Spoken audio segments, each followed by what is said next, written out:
Good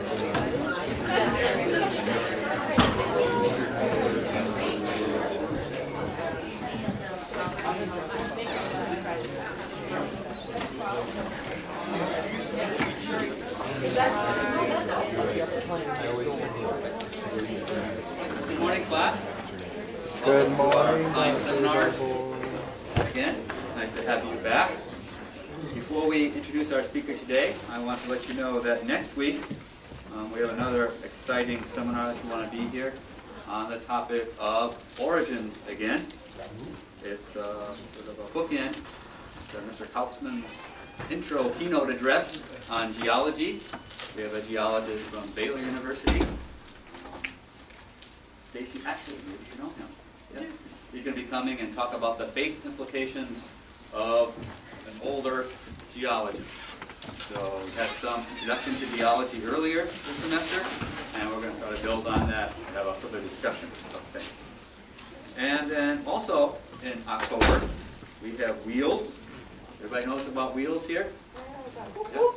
So they're going to be coming on October 9th to talk about things, and all kinds of other interesting things coming up in science seminars. You go to letu.edu/science seminars to get the complete and updated list of what's happening. But today we have with us Dr. Susan Bratton, and we should say Dr. Squared Susan Bratton because she has 2 PhDs, okay, and a master's degree. So she is well qualified here to speak to us today on the topic of global warming. Okay? She has 1 PhD from the University of Texas at Dallas, a second from Cornell, I guess actually it's the other way around, I guess, and a master's degree from Fuller Seminary. So this is an interesting topic to all of us about the science, but also about the theological implications of what we do as people with respect to the science that we can determine. So I also want to remind you that after the seminar, if you're interested in this, we will be meeting for lunch, and we'll be meeting for lunch in the Joyce Room of the Corner Cafe. That's one of those glass aquarium type rooms in the back by the stage of the Corner Cafe. So if you're taking lunch anyway after the seminar and would like to join us to hear more about Baylor or Dr. Bratton's life and things in general, please come and join us at that time. And with that said, let's welcome Dr. Bratton to Laterno here.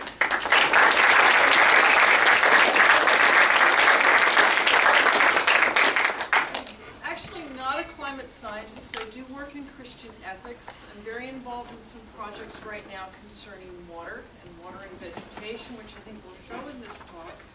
But the purpose of this is to just do a brief overview of climate issues concerning Texas, and then to look at some potential Christian responses concerning this major national issue. Rather than start with your classic all-planet global warming model, I'd like to bring you back to the 2011 drought in Texas, which affected the entire state. It was very severe in middle and west Texas. It had huge social and economic impacts. It created water shortages. There were sell-offs of cattle. Some people had rangeland that was so dry they couldn't maintain their herds. And many urban and lawn trees died, usually a year or so after the event. There were thousands of trees lost in Dallas, for example. The shortage of water was so severe it even affected the coastal marshes.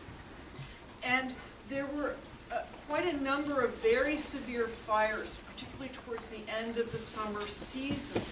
Much of Bastrop State Park burned. This is one of my undergrad classes out visiting the fire a year later. The fires were so intense they removed almost all the organic matter from the soil surface. And interestingly enough, they were so intense they burned up most of the pine seeds. The pine reproduction after the fires was very minimal. They actually brought volunteer crews out to try and plant loblolly because there weren't enough seeds left to give full regeneration after the burns. The post oak managed to resprout. 2 important ecological concepts. Resistance, the wetter areas did not burn as intensely. There were living trees left in these sites. And then resilience, the ability to respond after disturbance, and in this case, the oaks, with their deep roots and ability to root and stump sprout, is better than the pines and have been left to natural recovery. In Waco, we didn't have the severe water shortages of some of the rest of the state, although we were very constrained. But we did have our trees in our local parks and on lawns turning brown and yellow by the end of August. This picture was taken at the end of the summer, not in November or December, when this should have been happening to Shumard oaks and understory seedling here. We had no rain at all in some parts of the city during the summer. And an undergrad student and I, it's sort of on the wing, decided to look at the responses of some of the tree species to the drought. We looked at two native oaks, Shumard's oak, and then an oak that has a number of names, Bluff oak, Durand's oak. In Texas, it's often called bastard oak for reasons that are not clear. We looked at the retention of leaves, the amount of leaf death at the end of August going into September, and the amount of chlorophyll left in the leaves at this time of year, which should have been normal full summer in this part of Texas.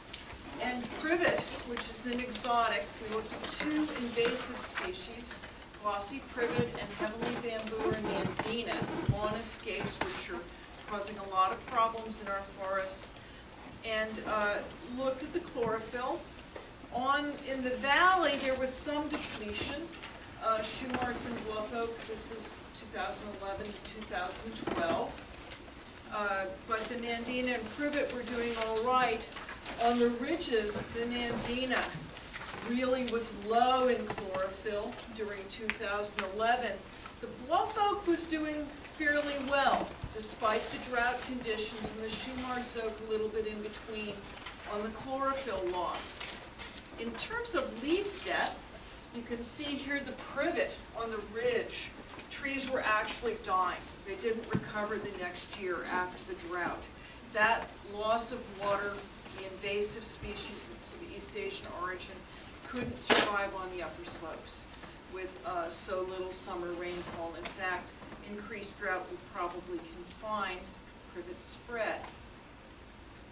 So our native Bluff oak really did the best in the face of the drought, at least over the 2 years that we measured the chlorophyll. The exotics on the ridge were very stressed, and the privet actually defoliated and died at the highest points. This is drier on the ridge than in the valleys.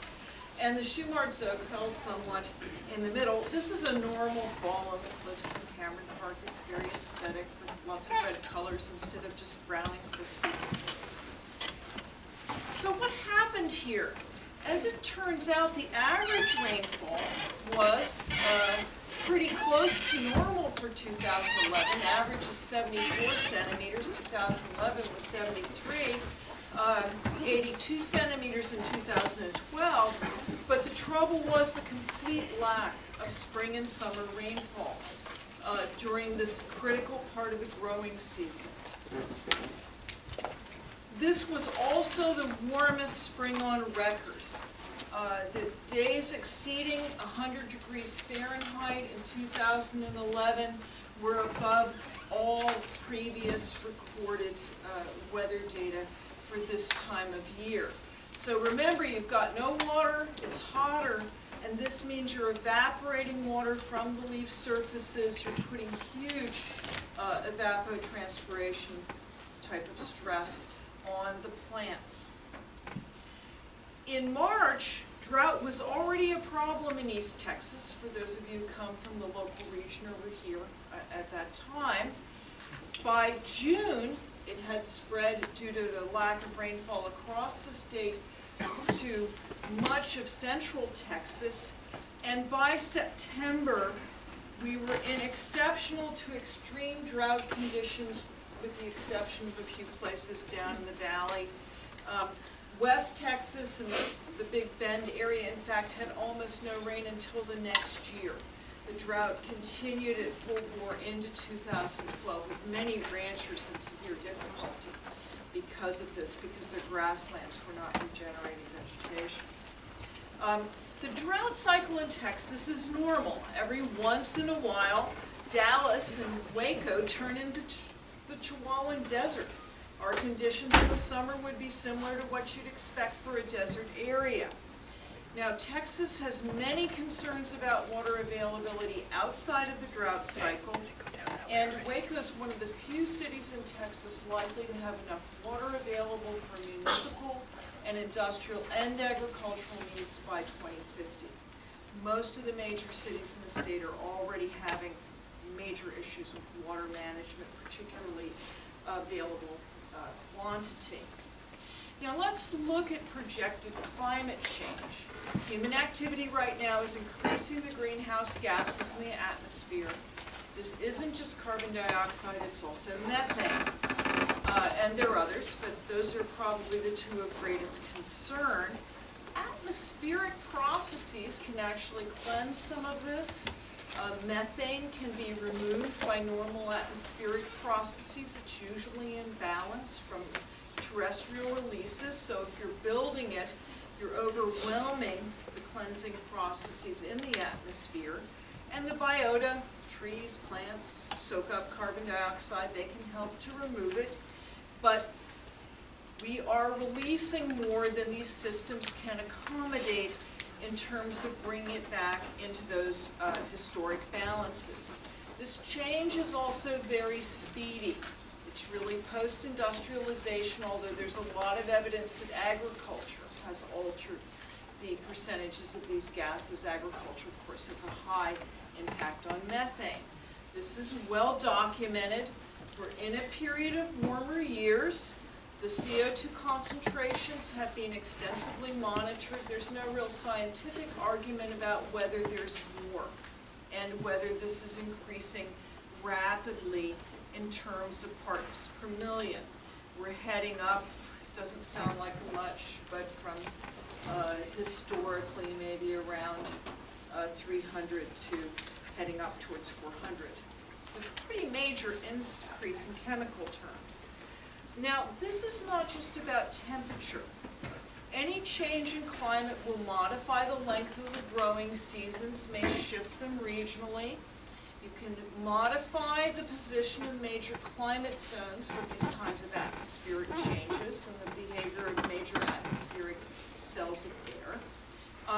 The circulation in the oceans is perhaps a slow responder, but will eventually be affected. And increased carbon dioxide in solution in the oceans will increase the amount of carbonic acid and change the ocean's ability to buffer. So the oceans are slowly becoming more acidic. The frequency of intensity of storms is a possible impact, although it's very difficult to model it accurately with current databases. These climate zones may not just move to the north if it warms up slightly with increased infrared radiation trapped near the Earth's surface. They should shift somewhat north. And maybe that's not a bad thing if you live in the Adirondacks. But these zones here, the rain shadows from the Rockies, may shift east, changing the amount of rainfall in the center of the country. There could be a drying effect. Right now, there's an international effort to try and model this accurately. Geospatial data is being used. I was telling one of your faculty that they're now able to model around a 25 by 25 kilometer square, make future predictions relatively refined regionally. And precipitation and evaporation, increased heat stress, the amount of water removed, is one of the things that the modelers are very interested in, because it will have a huge impact on agriculture, perhaps more than temperatures. The melting of the ice caps in major glaciers, montane glaciers, is currently well documented. There's little doubt that this is proceeding at a very high rate. Sea level rise has been extensively monitored by geologists. We know that it's happening in the East Coast, it's happening around Houston. There's lots of data to show this. Now, the speed of this phenomenon is very important to economic development on the world's coasts. We have a very large percentage of the human population concentrated around the ocean edge. This is sea ice projections from NOAA, the Department of Commerce. This is what the ice pack looked like in the 1950s. This is what they're expecting it to look like in 2050. There are some benefits to the disappearing ice. There are petroleum and fossil fuel resources under the polar areas. There are mineral resources, and there's now a big scramble to decide who actually owns these, with the Russians having a huge interest in the Canadians in getting as much of the turf as possible. But let's go back to Texas. One of the predictions of current models is more extended summer drought, particularly in north central Texas, although it will also affect East Texas. This is our very gorgeous Texas Caprock. If you have a chance to take a long hiking vacation, I'd go up there for a weekend and run around. But these are some projections of water supply, sustainability risk, and you'll notice that there's a pretty major concern for this area here, and then a moderate concern over near Dallas and Waco. And this is a very important agricultural area in the state. The current predictions, based on best models, and this is agreed to by an international cadre of scientists, indicates less summer rain, back to the 2011 drought, and probably more intense rainfall events. You'd have more of a pattern of drying and then very heavy rains that might tend to wash out roads or cause problems in stream drainages. The recharge of the aquifers, of course, and the amount of precipitation plus the amount of evaporation and those balances is of extreme concern to agriculture. There are some other issues that you might not ordinarily think of. Mesquite loves elevated carbon dioxide. It's being used in testing. That means it will produce more, but it will also make it more of a problem as an invader in cattle pastures and places where it doesn't belong. It potentially could be economically harvested and chipped and used for just biomass production, but it likes more CO2. Over in Waco, we're concerned about our river levels, how much recharge we're going to get, how much water will be available. That would probably be our main issue. And if we go back to my undergraduate project in Cameron Park, we've got some mixed projections. One of our native species can probably handle these projected conditions, and they're actually bad for the invaders, the problematic invaders like glossy privet in this case. Now, the current models indicate that notorious invasive plant kudzu that creeps over forest canopies will be able to move north substantially under current climate models and bother people outside the southeast. Take over woodlots and barns, and can grow several feet a day. It can creep across roads if no one's driving down it. Shumard's oak will probably be negatively affected, and we would probably see some kill of trees and possibly more problems with fungal diseases. Those are the economic impacts of this drying scenario in Waco. And a major concern throughout, I think, all of east and central Texas are possible changes in wildfire frequency and intensity, for which we would ultimately have to prepare. We could see more bad fire seasons like the recent situation in 2011. Coastal Texas is very flat, which makes it a fun place to go to the beach. These are some of my students out in a marine field trip.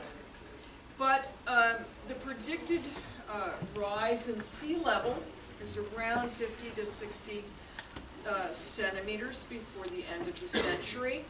And the area in red on this map is below 1.5 meters.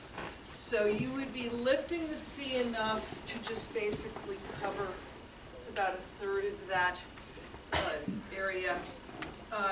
Galveston, Beaumont, Corpus Christi, and Padre Island could all have concerns, both on the bay and on the ocean sides in those areas, with the rising seas. And this is well documented geologically that this is already underway.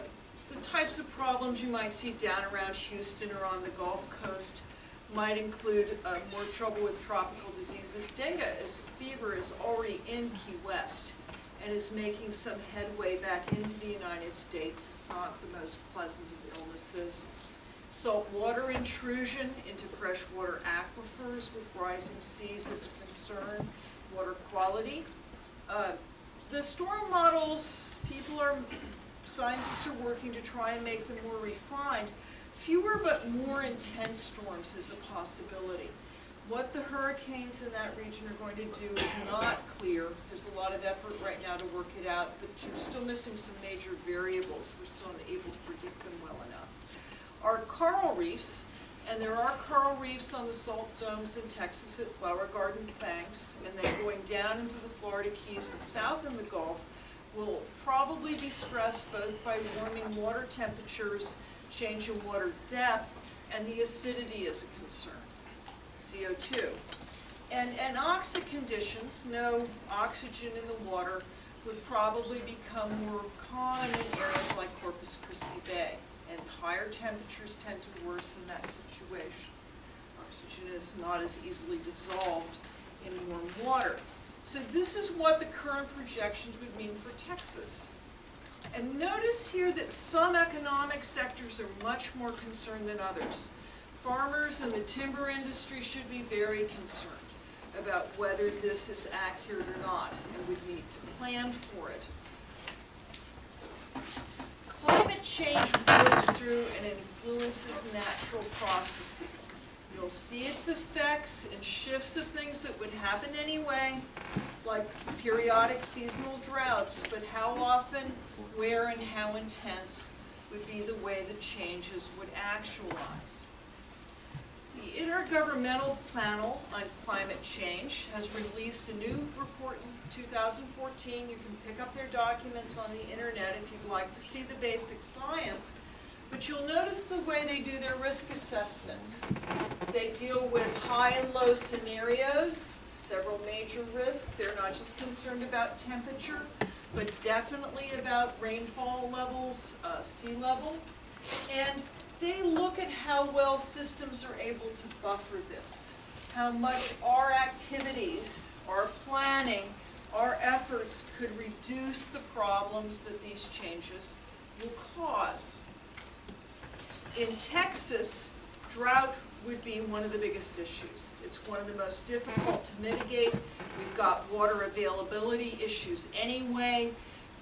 Water might be the centerpiece of what we would have difficulty responding to.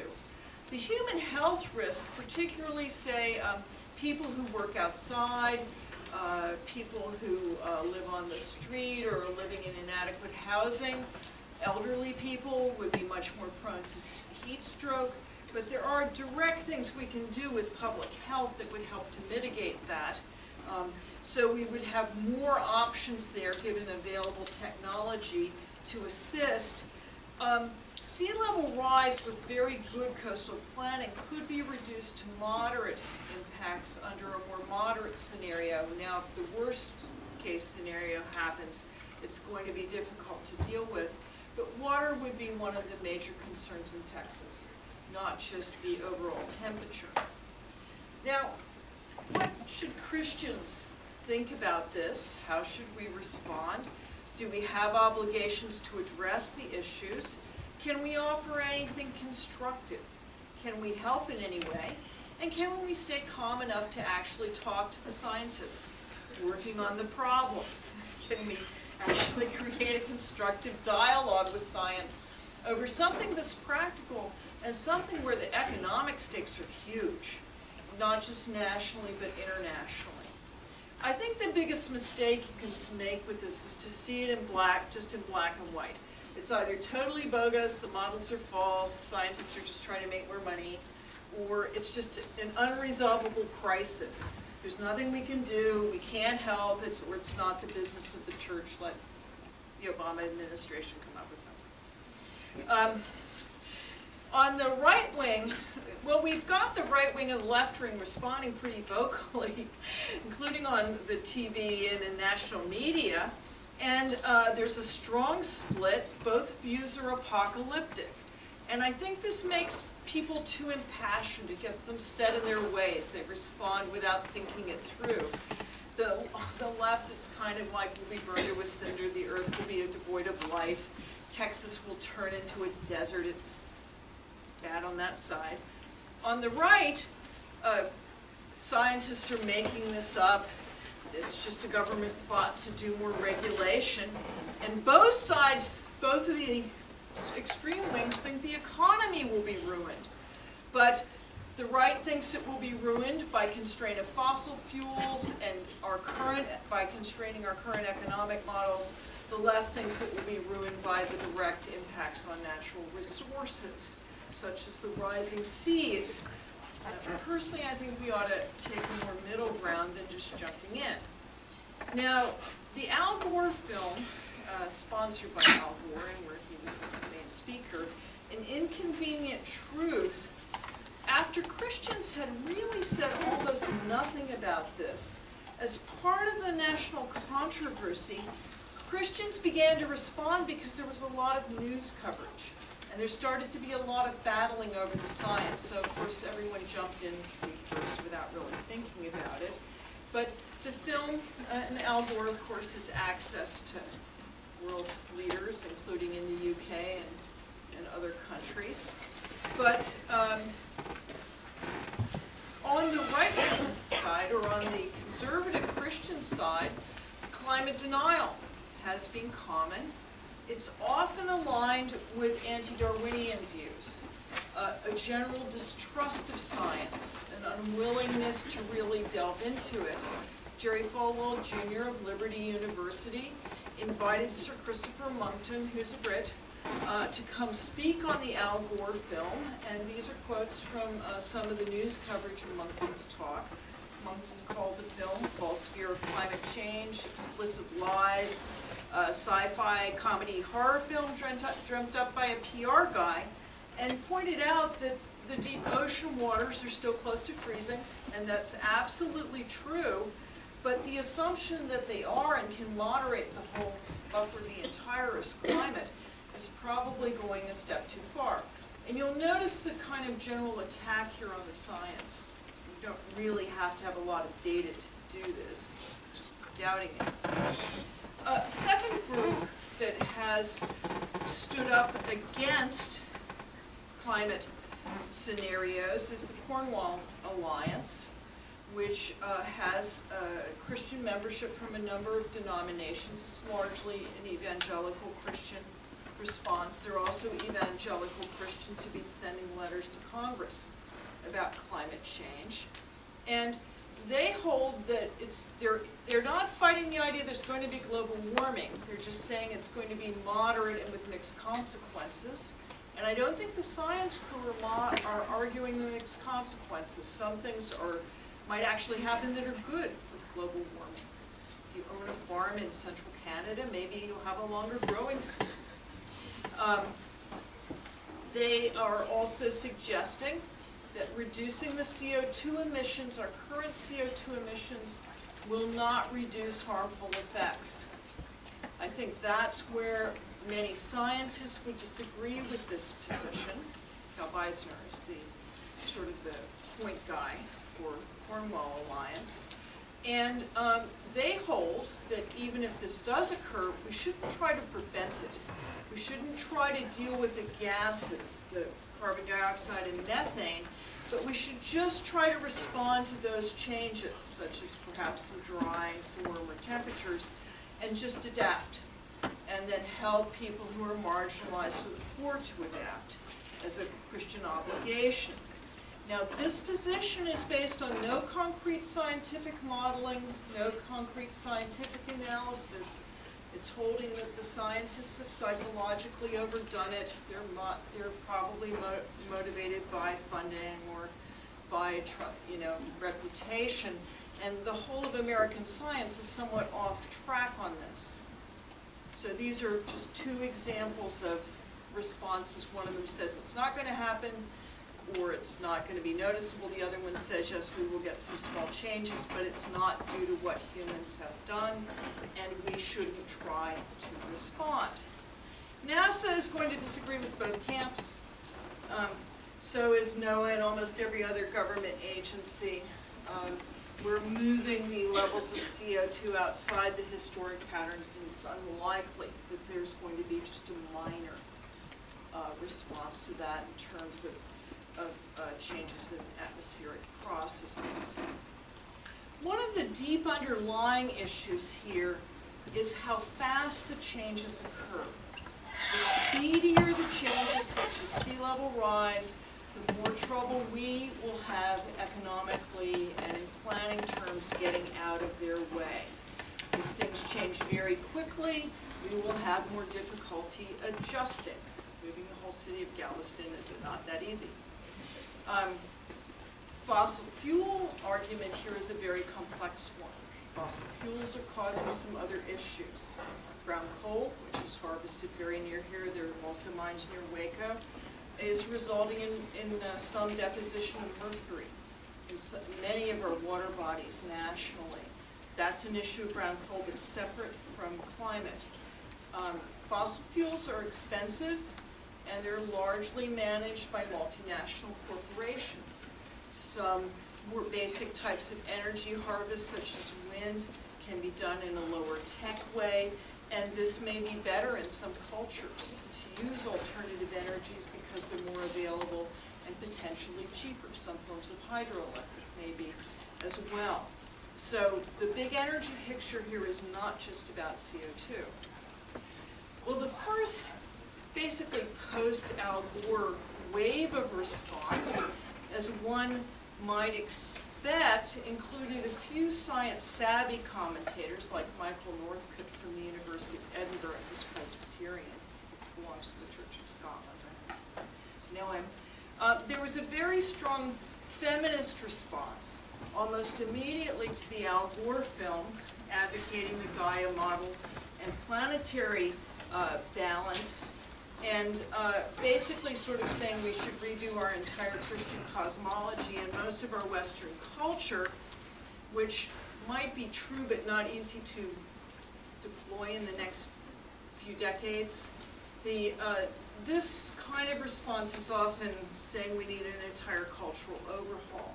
I think it's very hard to get people to practically buy into that. Michael Northcote thinks that neoliberalism is the problem, that our economic models are encouraging energy resource development, which is not sustainable and has high negative impacts, and that we should modify our free market economy, and that Christians can help by being a little bit less greedy and materialistic, restraining their pace of life. He happens to have a large home garden, and root themselves more strongly in their home communities and try to pursue regional sustainability.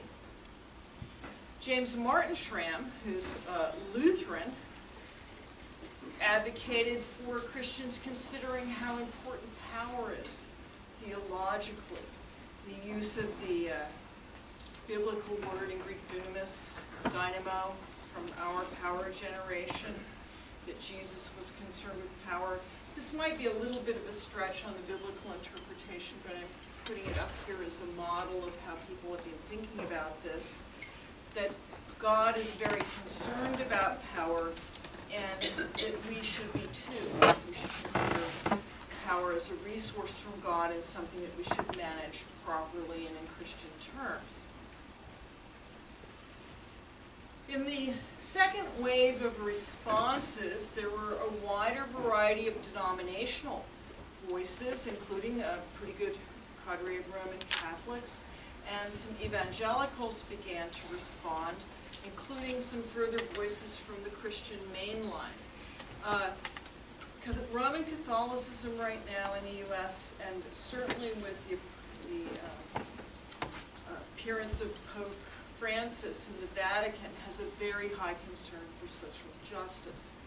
And one of the problems that climate change presents is that some cultures, some professions, some types of economic investment will bear far more of the burden than others. There's the basic argument here that the people who use the fossil fuels will not necessarily be the people who will experience the flooding or the drying. The area on the desert edges in North Africa, the Sahel, and similar regions are likely to have more rainfall deficiency due to climate change. So you have some populations that already may have difficulties agriculturally that could be severely affected. And the Roman Catholics have, I think, not unexpectedly concentrated in these areas.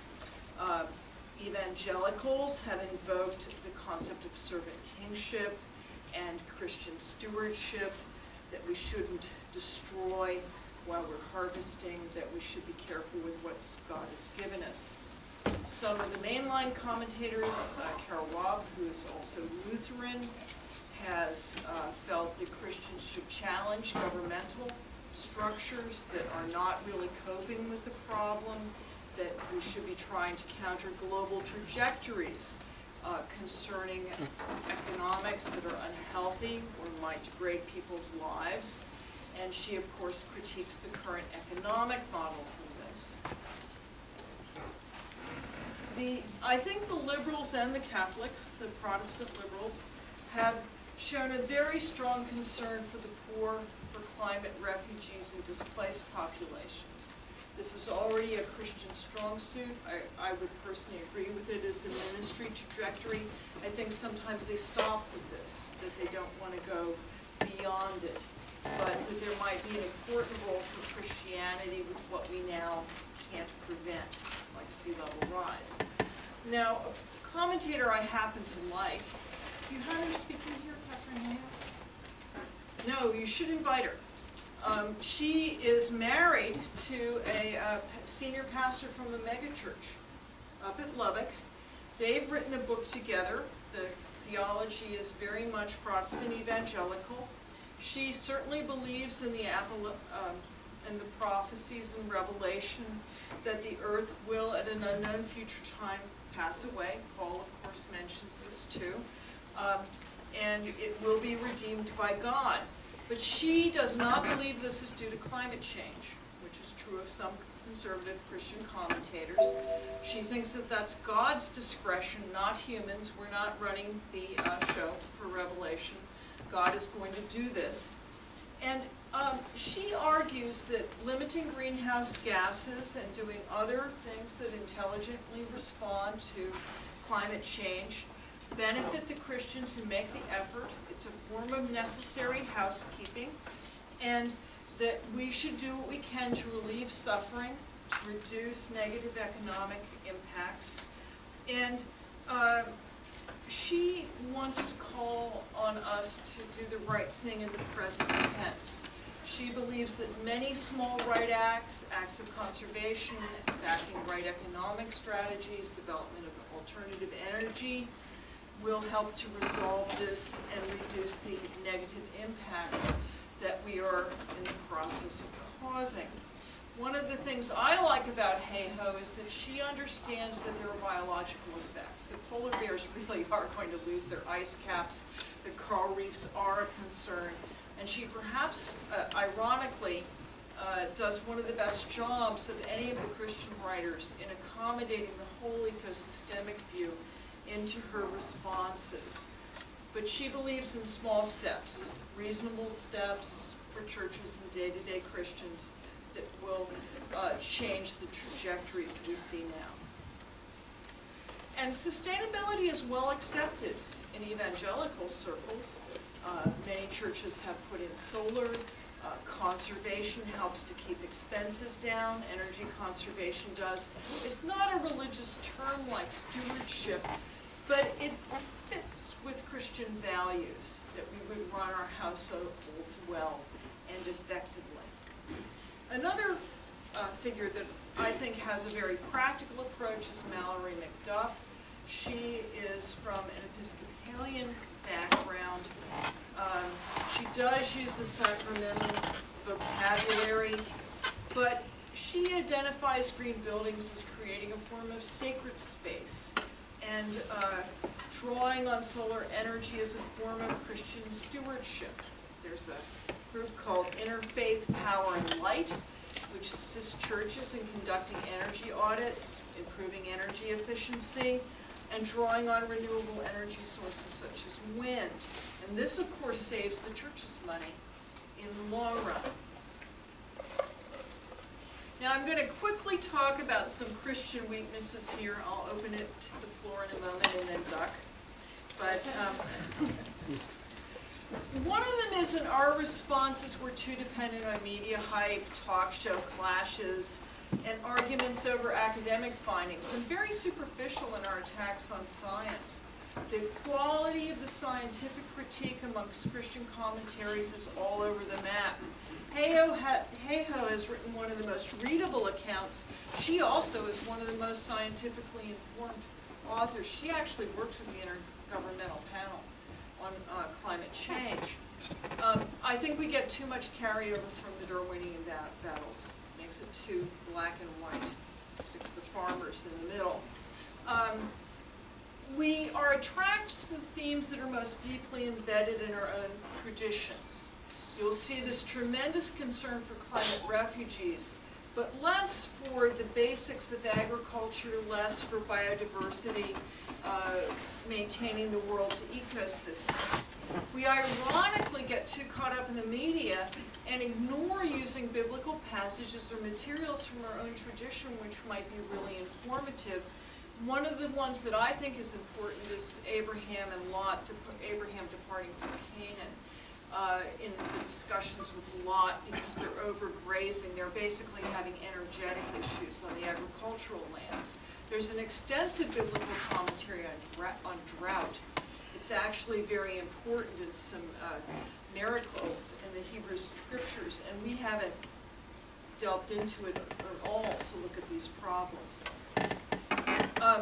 I think that the public and Christians have trouble understanding the modeling, where there are different scenarios and they're using different values and saying it might come out this way, or it might come out this way, or it might come out this way. We like to be definite. We want to know exactly what's going to happen, and we want it exactly to come out that way. And scientists just don't know enough to produce those kinds of models. Back to the hurricanes. You need to know a lot about oceanic heat exchange, currents and flows, to figure out what's going to happen with tropical storms. It's a very complex scenario, so there's a lot more work to be done to get any kind of accurate picture. Sometimes we're just very happy to say we're concerned. We don't really want to reach beyond, this is church I attended last Sunday, I can just throw it up there. We can be quite content in our local lifestyle and our neighborhoods, just taking ownership of the problem. If we're really contributing, we would come up with new ideas, we would come up with better ways to deal with what's going on. And on the science side, I think there's some weaknesses too.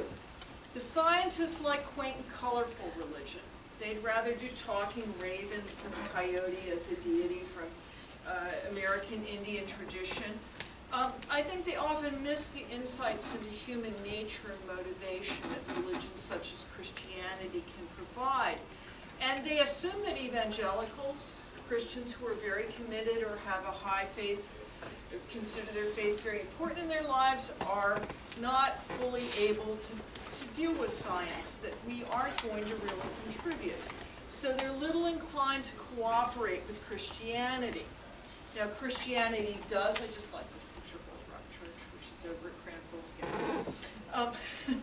But we have a lot of potential to help. The church can motivate everyday people. It can create dialogues between farmers and construction workers and corporate executives and senators. We have the ability to motivate people over small-scale behavioral changes, and also to set an example via our institutions. We have a great record of volunteerism and neighborhood care. We can integrate ethical concerns And Christianity is a global network. We are in contact with people in Africa and South America. We really do have a concern for marginalized populations. We are working now in agricultural outreach. We're digging wells in Haiti. So we have a lot of direct contact with these problems and can create an international framework. However, we should make more effort to understand the science, to slow down and absorb it, figure out what it really says. And when the scientists are saying, this is our best guess, we can't tell you for certain, to understand the types of models that they're trying to create and use it to further address the needs of our neighbors. And I think I'm going to just show this last picture here. I see absolutely no reason why we shouldn't be developing alternative energy sources. We should be working on solar, we should be working on wind, we should be working on new means of using chemicals to store energy. Texas has great solar and wind resources, and we shouldn't hold off just because we're battling over petroleum and natural gas and not go ahead and explore further. Engineers, get your act together. Some lower tech, but simple